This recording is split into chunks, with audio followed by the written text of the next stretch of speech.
Welcome to the Plandisc webinar.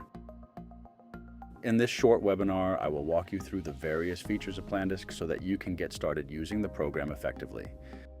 When you first log in, you'll find yourself on your dashboard. Here you'll have an overview of the Plandiscs created under your subscription. You can see the Plandiscs you've created, those shared with you, and those shared with your organization, if applicable. You can also make various settings in this view. You can click on your name in the lower left corner to access information about your subscription, as well as access your profile to change language, logo, and more. To create a Plandisc from scratch, you should click on Add Plandisc in the upper right corner.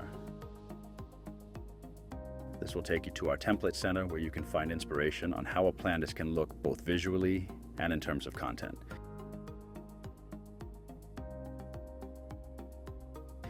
You can use the templates we've provided or start from scratch.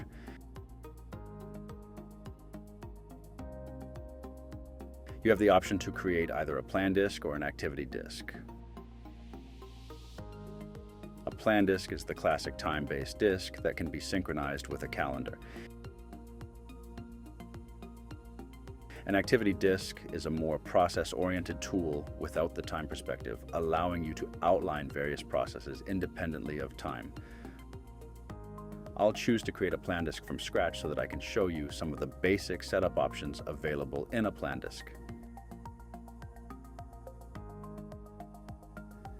When I enter my Plandisc, the first step is to go into Settings.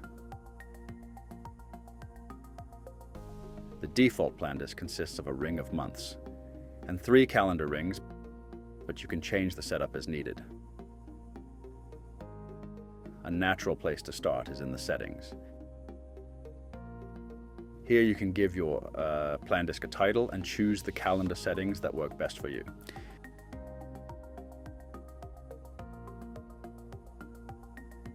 You can opt for a static calendar setting that displays a specific number of months, or you might prefer to scroll with the calendar year.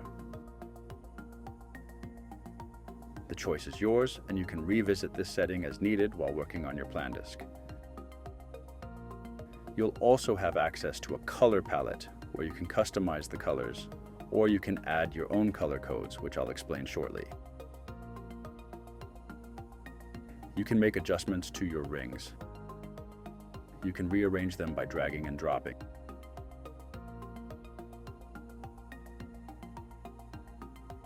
You can delete the ones you don't need by hovering over them and using the trash bin icon.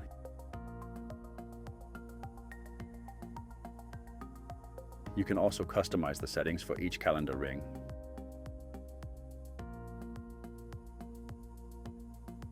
You can name them, change their colors, and define a specific color code if you have one.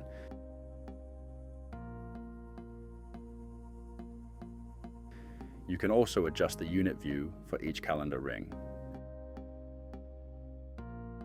The unit view determines the size of the fields in the calendar ring. Right now it's set to weekly view, which makes sense for longer activities. However, if you want to plan on a daily basis or have multiple activities per week, you may want to switch to a daily unit. You can test and decide individually for each calendar ring.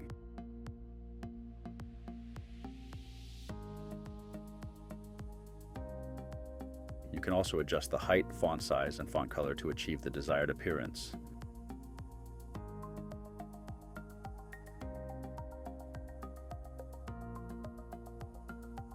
A Plandisc typically has 3 calendar rings, but you can add more types of rings.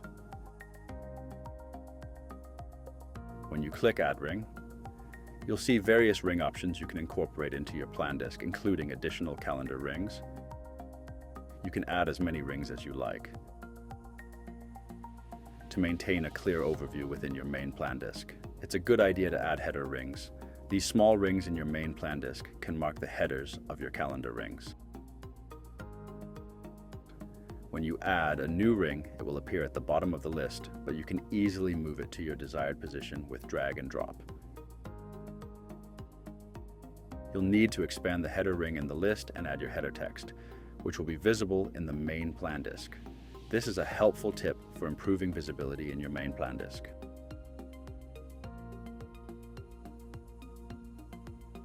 Another option when adding a new ring is to include a ring from another Plandisc. This allows you to combine Plandisc across different Plandisc, potentially with colleagues. When you select ring from another Plandisc, you'll see a list of all the rings on your own account and any shared by your colleagues. Simply click on the ring you want to add to your Plandisc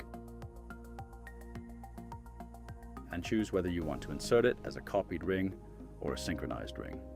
A copied ring loses its connection to the original location, while a synchronized ring will update across all instances where it's placed.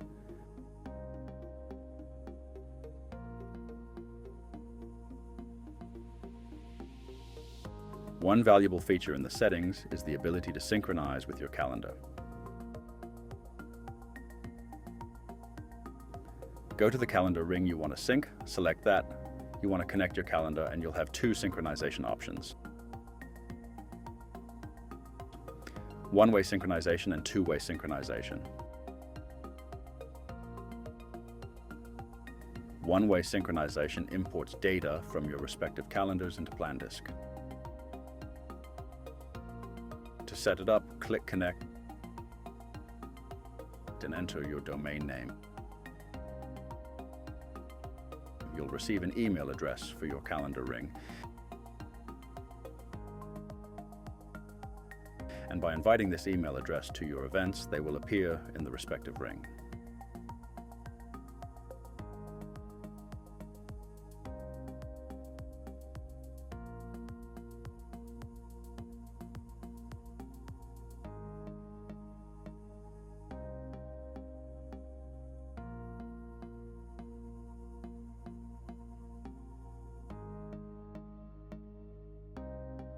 To make it more user-friendly, add these email addresses as contacts in your email client for easy access.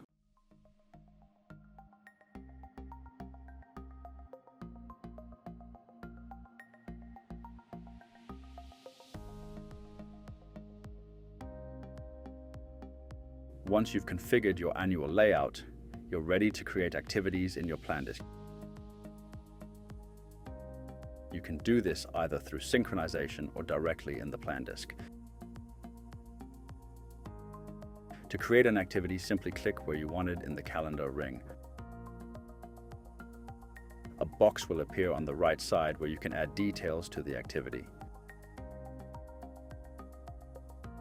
You can give it a title,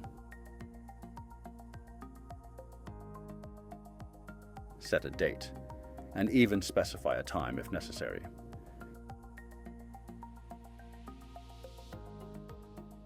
You can also assign a color to the activity which represents the activities category.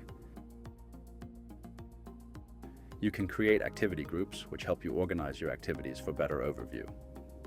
For example, you can categorize meetings as internal or external, more campaigns as online or offline. You can create these activity groups across rings and Plandisc to customize your view.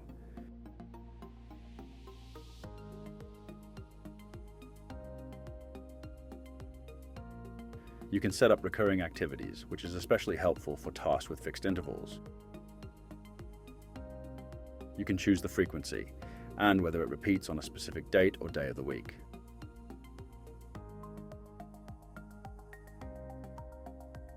This saves time when entering repetitive tasks.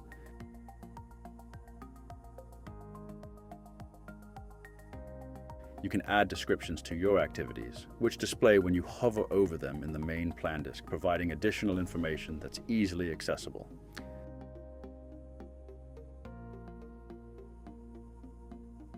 You can also add labels to your activities, further categorizing them.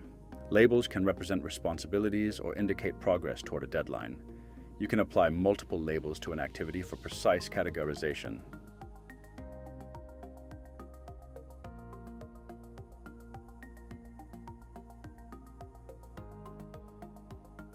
Additionally, you can attach files and links to your activities and specify a location.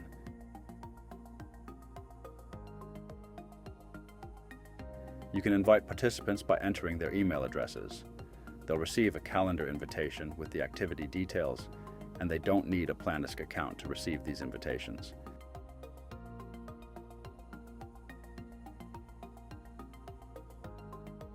You can set reminders both for yourself and participants, sending email reminders for scheduled activities.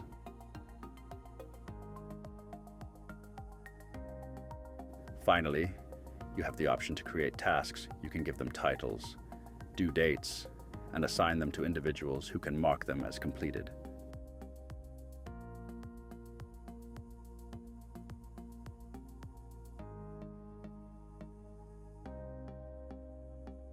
Once you've set up your Plandisc and added various activities, you can filter your view in the calendar ring to focus on specific aspects of your planning.